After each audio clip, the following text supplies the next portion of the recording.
Hoy nos toca empezar con esta parte de la Biblia que no la vimos el otro día, que los cielos. En el principio creó Dios los cielos. Ahora, ¿a qué cielos se está refiriendo aquí? ¿A qué cielos se está refiriendo? Bueno, según los judíos que estudian Kabbalah, dice que hay 7 cielos. Y por desgracia, un 90 y tantos % de los rabinos hoy que tienen los que llamamos judíos ortodoxos son cabalistas. Y ellos hablan de 7 cielos. Curiosamente, en el Islam igual, los musulmanes también hablan de 7 cielos. Pero yo en las escrituras solamente encuentro 3. En las escrituras solamente encuentro 3. Vamos a buscar 2 de Corintios, capítulo 12, versículo 2. Pablo, hablando de él mismo, dice: conozco a un hombre en Cristo que hace 14 años, si en el cuerpo, no lo sé, si fuera del cuerpo, no lo sé, Dios lo sabe, fue arrebatado hasta el tercer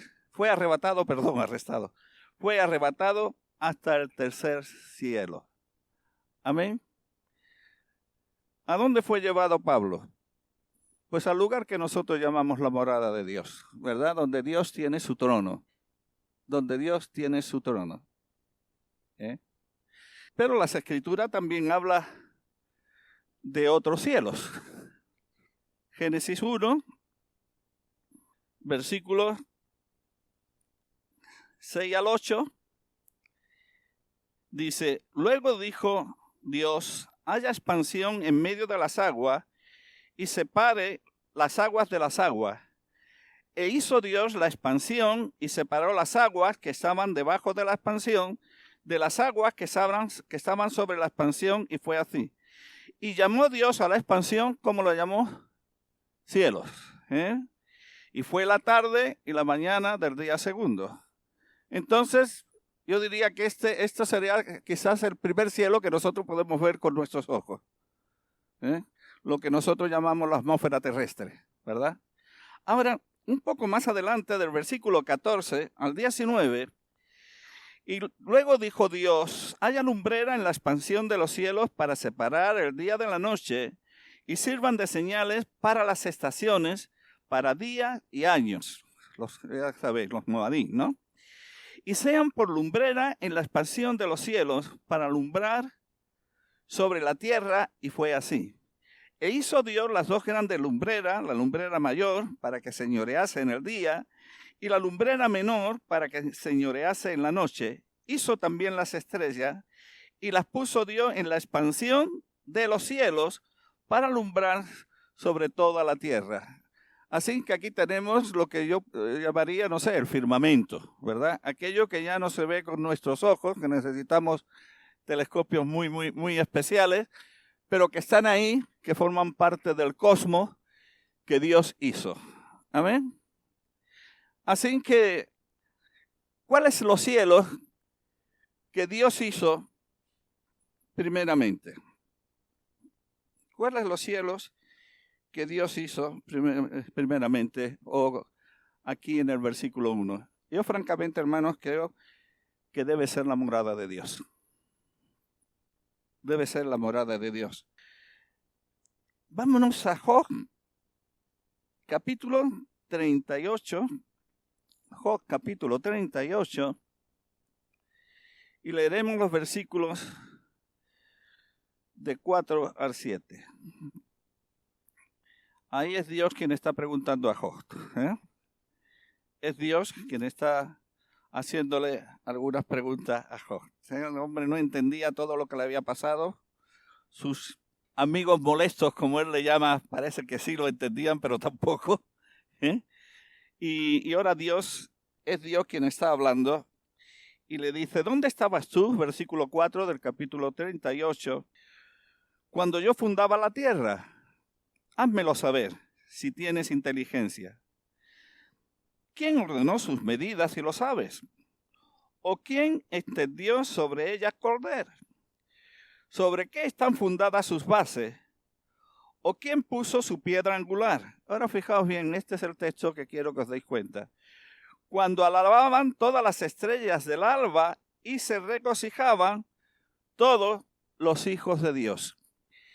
¿Quiénes eran todos estos hijos de Dios? Pues los encontramos en Job capítulo 1, versículo 6, que vinieron todos los hijos de Dios, entre ellos vino Satanás, ¿verdad? Entre ellos vino Satanás cuando Dios le pregunta, ¿de dónde vienes? O sea que los hijos de Dios, de acuerdo a las Escrituras, son los ángeles. Son los ángeles. Y fijaos bien que dice, cuando alababan todas las estrellas del alba y se regocijaban todos los hijos de Dios cuando Dios estaba fundando la tierra. Esto quiere decir que los ángeles, los cielos donde Dios mora y los ángeles fueron creados antes que la tierra, porque se estaban alegrando y estaban celebrando la hermosura de lo que Dios estaba haciendo. Amén, hermanos. Ahora vamos a entrar un poquito en interpretación. Creó los cielos y la tierra. Primero los cielos y luego la tierra. O sea que Dios está creando dos dimensiones. Una dimensión podemos llamarla espiritual y otra dimensión que la llamaremos física. Amén. Está creando una dimensión espiritual y está creando una dimensión física. Y creo, hermano, que es importante entender esto, porque esto nos puede abrir los ojos para algunas cosas que dicen las Escrituras. Por ejemplo, acerca de la resurrección. Acerca de la resurrección. Si leemos Efesios capítulo 2, versículo 6, ¿recordáis lo que dice? Dice, y juntamente con él nos resucitó, tiempo pasado, y nos sentó en los lugares celestiales en Cristo Jesús. Amén. Y está hablando de la resurrección como algo que ya ha pasado. En Colosenses capítulo 3, el versículo 1 creo que empieza diciendo, si pues habéis resucitado con Cristo, pues buscad las cosas de arriba. Colosenses 3, versículo 1. Si pues habéis resucitado con Cristo, buscad las cosas de arriba. Y es curioso algo que le escribe Pablo a su hijo Timoteo. En la segunda de Timoteo, fijaos bien, segunda de Timoteo, capítulo 2, del 15 al 18, dice, procura con diligencia presentarte a Dios aprobado, como obrero que no tiene de qué avergonzarse, que usa bien la palabra de verdad. Mas evita profana y vanas palabrerías, porque conducirá más y más a la impiedad, y su palabra carcomerá como gangrena, de los cuales son Himeneo y Fileto. ¿Cuál es el problema de Himeneo y Fileto? Que se desviaron de la verdad diciendo que la resurrección ya se efectuó y trastornan a algunos. Pero Pablo, si es lo que tú le has escrito a los Efesios. Y además a los Colosenses le has dicho, si pues habéis resucitado, buscar las cosas de arriba. ¿Cómo dice que estos hermanos se han apartado de la verdad? ¿Cómo dices eso, verdad? Segunda de Corintios 4:14. 4:14, segunda de Corintios. Sí. Fijaos que aquí, sabiendo que el que resucitó al Señor Jesús, a nosotros también nos resucitará. Pero no estábamos resucitados con Jesús y nos presentará juntamente con vosotros. Pero, hermanos, ¿estamos resucitados o no estamos resucitados? El mismo problema, si no entendemos lo de las dos dimensiones, lo podemos tener con ¿dónde están los muertos? Los que durmieron en el Señor, ¿dónde están? Porque hay un texto que dice que ausente del cuerpo, presente en el Señor. Y el Señor le dice, nosotros decimos un ladrón bueno, pero no hay ladrón bueno. Vamos a llamarle ladrón arrepentido, ¿no? Hoy estarás conmigo en el paraíso. No, en verdad te digo hoy estarás. No. Lo he mirado bien, hermano. En verdad te digo, hoy estarás conmigo en el paraíso. Bueno, vamos a ver. Si los muertos se van a la tumba y ahí se quedan hasta la segunda venida del Señor aquí a la tierra, cuando viene el Ben David, pues que hoy más largo, ¿no? Para el ladrón arrepentido, ¿no? ¿Verdad? Que hoy va más largo. Hermanos, hay dos dimensiones. Está la dimensión de Dios, donde no hay tiempo. Él vive en la eternidad. Y cuando Dios hace su obra, cuando el Señor Jesús va a la cruz y resucita y dice, consumado es, está todo hecho. En la dimensión de Dios, por la obra preciosa y completa del Señor Jesús, no solamente estamos redimidos, sino estamos sentados en los lugares celestiales. Bueno, la palabra lugares no viene, pero en lo celestial estamos. Nuestra vida está escondida con Cristo en Dios. Y Dios ya sabemos dónde está, ¿verdad? Pero eso tiene que ver con la dimensión espiritual. La dimensión espiritual. Pero para esta dimensión, cuando tú y yo nos morimos, ¿a dónde vamos? Pues a la tumba, ¿verdad? A la tumba. Pero sabemos una cosa,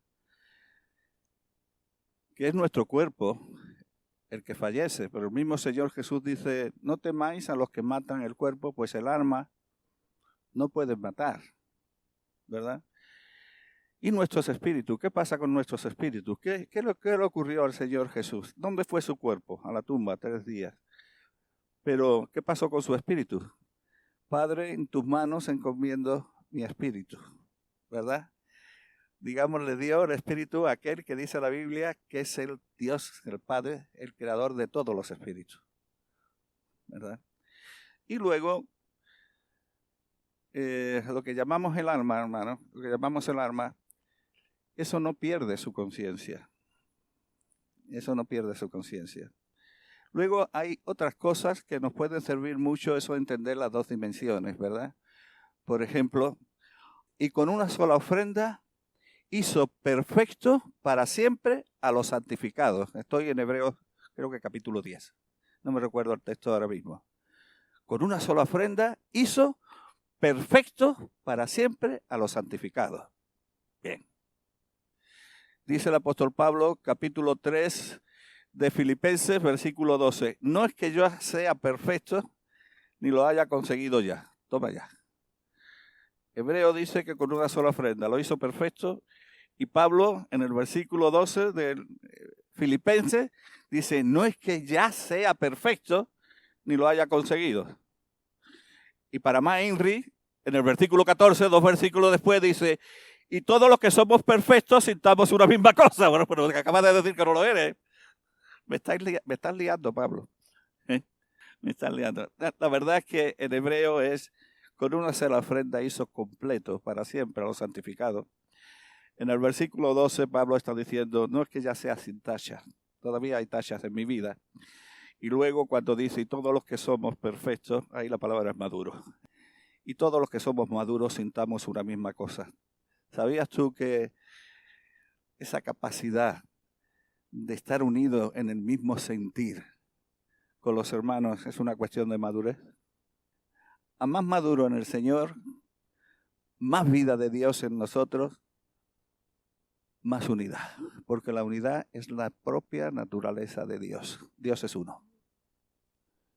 Dios es uno. Y en la medida que Dios crece en nosotros, más nos capacita para tener el mismo sentir. Y para ser uno con aquellos que han nacido de nuevo. Con aquellos que han nacido de nuevo. Así que, hermanos, yo creo que entender un poco esto de las dos dimensiones nos puede abrir los ojos. Hay otros textos más que podía mirar, pero nos puede abrir los ojos para entender algunas cosas. Porque algunas cosas que estamos esperando, para Dios ya lo es.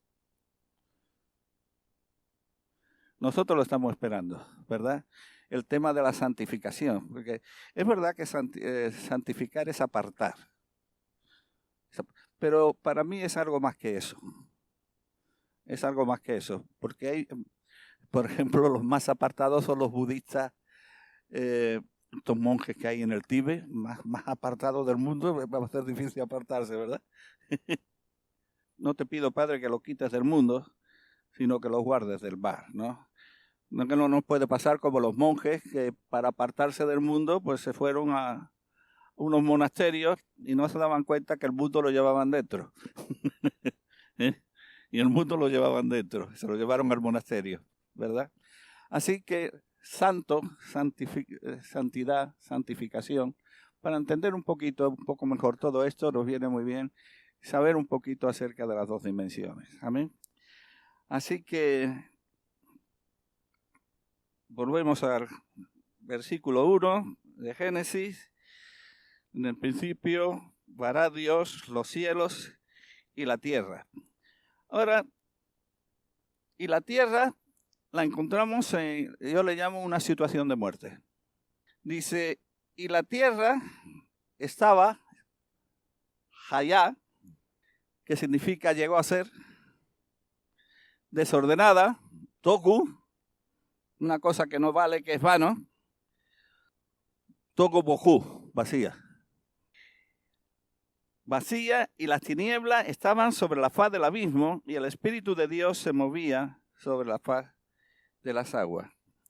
La semana que viene vamos a mirar algunas de las posibilidades por qué la tierra estaba desordenada y vacía, porque Dios la hizo desordenada y vacía y luego empezó a, digamos, a vestirla, o llegó a ser desordenada y vacía por algo. He escuchado un hermano decir algo, un hermano que quiero mucho, por cierto, decir que dice, cuando pensamos en Adán,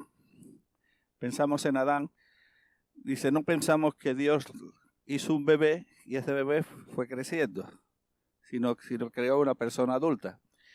Y este hermano dice, ¿y por qué no Dios podía crear la tierra con los millones de años que la tierra tiene? Pues claro que Dios puede.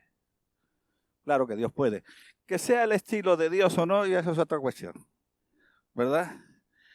Porque cuando Dios crea a Adán, es verdad que no lo crea desde pequeñito para que llegase a una edad adulta. Dios lo creó de una edad adulta, pero no lo creó jorobado, ni lo creó defectuoso para luego ir perfeccionando a Adán, ¿no?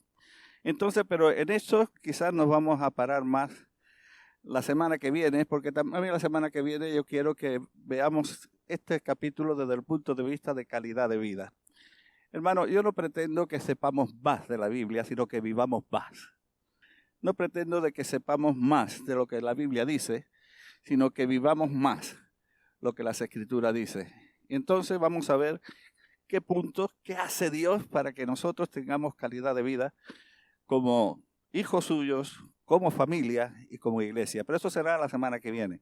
Y para esto quizás es bueno ver qué llevó a la tierra a estar desordenada, vacía y llena de tinieblas, caótica. Algunas versiones dicen y la tierra estaba caótica. Una versión que se llama estándar, no recuerdo, ¿no? Dice y la tierra se volvió, no estaba. O llegó a ser, no estaba, ¿verdad? Ahora, 3 principios se dan aquí, hermanos, que son contrarios a la vida de Dios. 3 principios que son contrarios a la vida de Dios, ¿verdad? Primero, el desorden. Segundo, la vaciedad. Y tercero, las tinieblas. Estas 3 cosas definen muy bien lo que la Biblia llama muerte. Lo que la Biblia llama muerte. Dios es un Dios de orden. Yo digo muchas veces, porque como me repito mucho, de que Dios, siendo quizás el único ser que es capaz de improvisar sin equivocarse, trabaja con un orden, trabaja con un programa. Él tiene su programa, ¿verdad? Y aquí encontramos tres cosas que son contrarios, yo diría, al ser de Dios. Uno de ellos es el desorden. Yo he puesto aquí, por ejemplo, mirando un poquito cómo estamos viviendo en el día de hoy, mirando desorden emocional. Una expresión que se oye mucho y además parece que suena hasta inteligente. Sé tú mismo. Y anda de acuerdo a lo que tu corazón te dicte. ¿No habéis oído eso? ¿Y qué es lo que dice el Señor Jesús, por ejemplo, en Mateo 15, 19?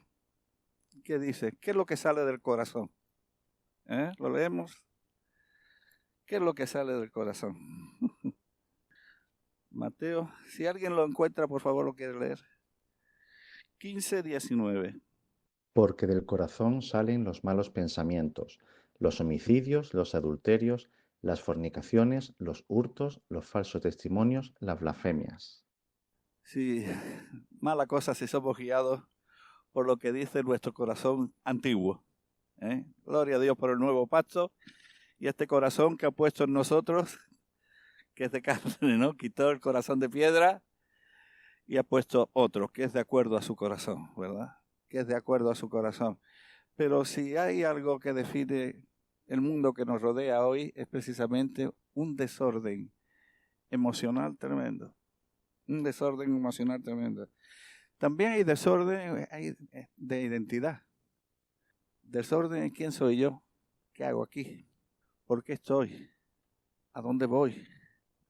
Hay un Dios que me creó y que tiene un propósito especial juntamente con otros para nuestras vidas, o soy fruto de la casualidad. Porque si yo estoy aquí, soy como cualquier árbol, cualquier fruto de la casualidad, ¿no? Como dicen algunos, la fuerza y la materia cooperaron y se formó todo lo que vimos. Pues quitarle la vida a una persona pues tiene el mismo valor que cortar un árbol, más o menos. ¿Qué somos? ¿Qué es lo que a nosotros nos da valor? ¿Qué es lo que le da valor al ser humano? Desorden de identidad, desorden en los valores. Hoy es más importante el tener que el ser. Es más importante el tener que el ser.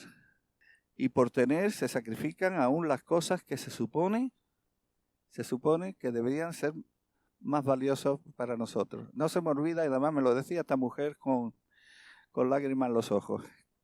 Era abogado, yo le estaba haciendo un trabajo en su casa, y me dice, mira lo que me ha dicho Luis esta mañana, mi hijita. Mamá, no te vayas, papá, que tiene 4 años.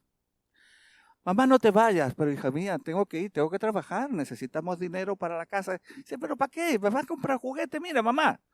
Dice, me abrió donde tiene guardado todos los juguetes. Se tiene juguetes que ni juega ya, de tanto que tiene. Y yo no quiero más juguetes, te quiero a ti, mamá.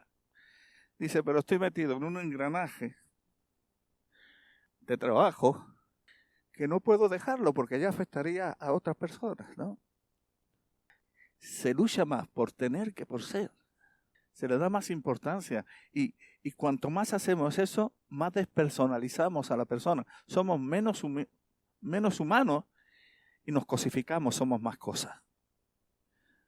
Es curioso que cuando yo estuve en la mili, todavía me acuerdo, yo estaba en el batallón 6. ¿Sabéis quién era yo?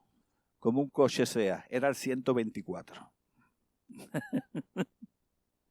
Era el 124, todavía me acuerdo. ¿Verdad? Y me dicen, he oído que cuando 2 sanitarios se encuentran por los pasillos de Carlos Haya o del clínico de cualquier lado, dicen, ¿qué tardía lleva hoy? Hoy no sé, hoy tengo 2 rodillas.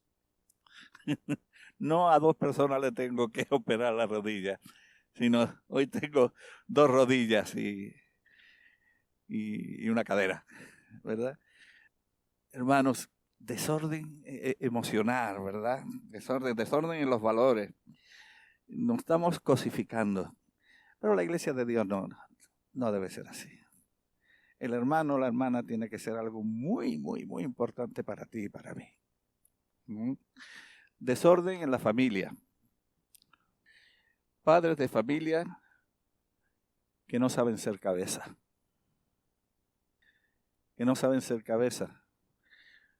Cuando quizás no nos gusta mucho, porque cuando vemos el ejemplo supremo de las Escrituras de lo que es ser cabeza,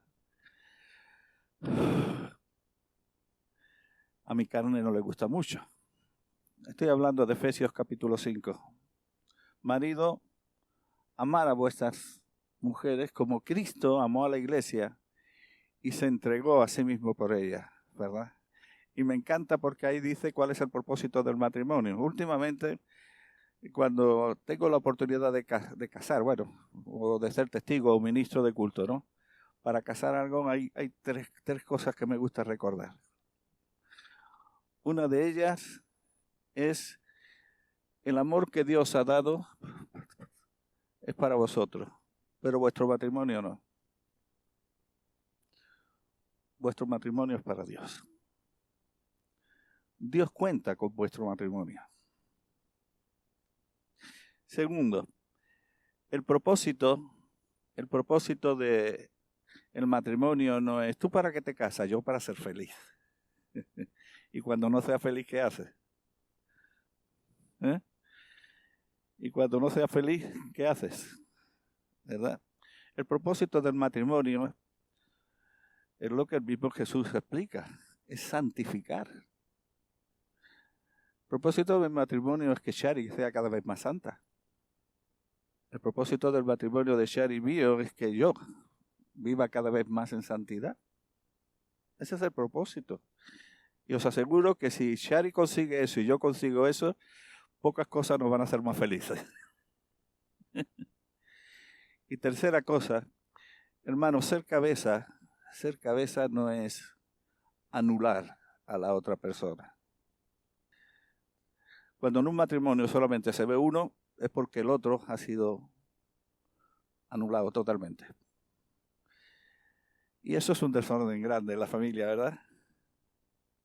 Los varones tenemos que aprender a ser cabeza, como dicen las Escrituras.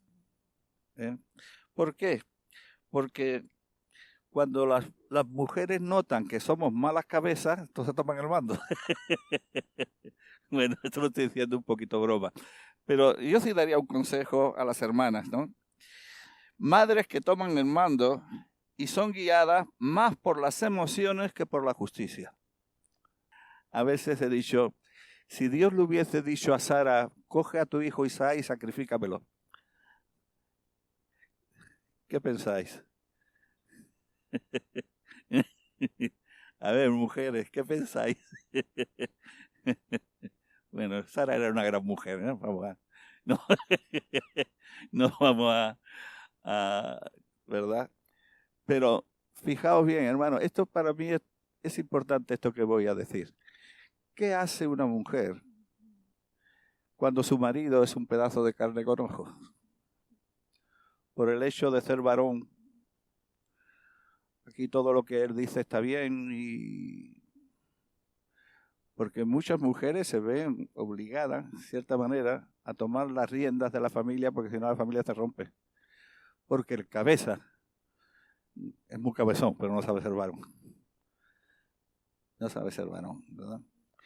Y para mí hay algo que creo que si nuestras mujeres, lo mismo que nosotros, porque todos estamos sometidos en cierta manera a autoridad, aprendemos algo, para mí hay algo que es muy importante, que es aprender la diferencia que hay entre obediencia y sometimiento.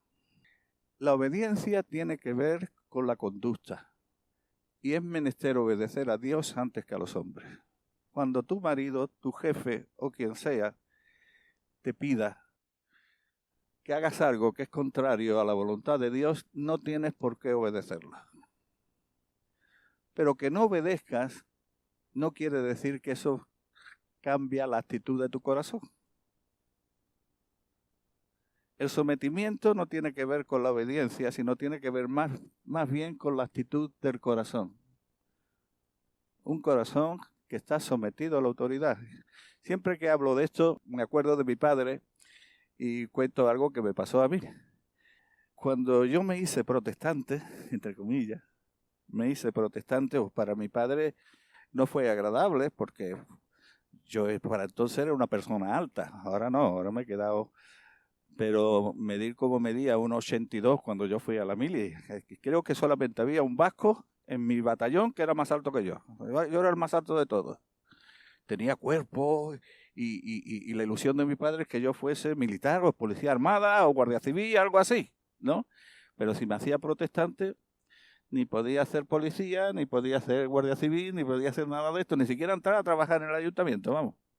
Y entonces él me dijo que lo dejara. Niño, no te metas en ese jaleo. Eso lo único que te va a traer es ruina a tu vida. No te metas. Yo no pude obedecer a mi padre, pero este corazón lo cambió. Ni le tuve odio, ni me alejé de él. El sometimiento, perdón hermano, es una actitud del corazón. Y la Biblia dice, someteos a toda autoridad. Ahora, no podemos obedecer siempre a toda autoridad. No sé si está... Desorden en el pueblo de Dios. Falta de madurez, hermano. Es una de las cosas que más he hecho en falta. Si alguien me pregunta, ¿qué es madurez? Madurez es ser como el Mesías. No ha habido persona más madura que el Mesías. Y teniendo en cuenta de que Él no solamente es el Hijo unigénito de Dios, sino es también el primogénito, y que a los que aman a Dios todas las cosas nos ayudan a bien. ¿Y cuál es este bien? Al ser conformados como es el primogénito, a que todos seamos como Él. Y que la Biblia creo que enseña que tenemos que ser como Él en su naturaleza. La Biblia enseña que tenemos que ser como Él en su carácter. Y la Biblia enseña que tenemos que ser como Él en su ministerio. En su naturaleza porque somos participantes de su naturaleza divina. En su carácter porque el carácter de Jesús es santo. Santo, santo. Y en su ministerio, ¿por qué? Porque lo mismo que Él puso la vida por los demás, nosotros no podemos ser redentores, pero sí se nos pide que pongamos la vida por los hermanos. Primera de Juan 3:16. En Juan 3:16 dice que de tal manera amó Dios al mundo que envió a su Hijo y Él puso su vida por nosotros, ¿no? Pero primera de Juan 3:16 dice que a la vista de esto nosotros debemos poner la vida por los hermanos. O sea, en su ministerio, ¿verdad? También. Entonces, madurez es ser más Cristo. Ser más Cristo, no ser más como. No se trata de solamente de imitar, sino de algo mucho más hermoso y más grandioso. Ser, ¿verdad? Y uno de los desórdenes que noto es precisamente falta de madurez, quizás porque tenemos ideas de cada uno, Cristo es como a mí me parece que es, ¿verdad? Ahora, otra de las cosas que ayudan a no tener mucha madurez es un desconocimiento bíblico grande. Un desconocimiento bíblico grande, hermanos. Antes se nos llamaban cuando yo me convertí, los hombres del libro, porque siempre íbamos con la Biblia debajo del brazo. Y ocupaba la palabra de Dios. La primera vez que yo vi algo, porque no era una Biblia, era un Nuevo Testamento. Me regalaron un Nuevo Testamento la primera vez que fui al local de la iglesia. Estuve leyendo toda la noche. Toda la noche. No sabía de que había Biblia. Pero cuando esto cayó en mis manos y cosas ocurrieron en mi vida. Yo luego di testimonio 3 meses después.